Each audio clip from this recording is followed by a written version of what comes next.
Mabilis lang po to, Sir Pipito. Itutuloy lang po natin yung interview natin last time. Sige. Last na to, no? Ay, last na po ba to? Sana, para umabot kayo sa deadline nyo, di ba? So, sir, sabihin niyo nga po sa amin, sino kayo dahil sa success niyo? Sa totoo lang, Yes, sir. Yung totoo lang. yung ano? Yung sagot niyo po. Yung kung sino ako? Kayo po si Pipito Manaloto. Ako nga. Ano nga yung tanong mo? Saan, sir? Ako na nga. Sir, masasabi niyo po bang naabot niyo na yung success na pinangarap niyo po noon pagdating sa buhay at karera?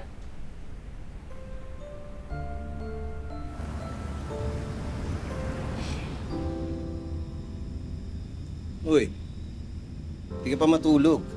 Iisip mo. Si Clarissa kasi, parang ayaw niya akong magpunta rin sa Bean and Bean. Gusto ko lang namang malaman kung hindi siya nahihirapan. Ano ba yung...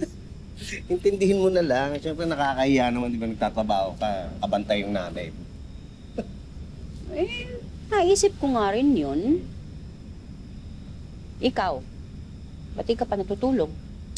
Naisip ko yung tanong ng isang estudyante na gumagawa ng docu para sa PM. Bakit? Ano bang tanong?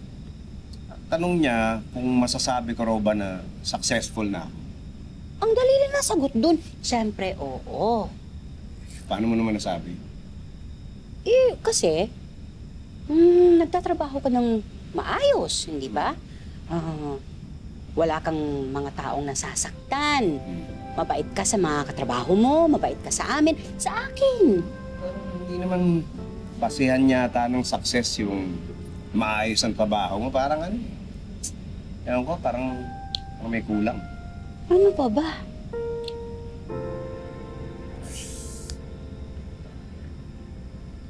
Huwag mo nang isipin yon. Kain na lang tayo. Tara, sige. Anong gusto mo?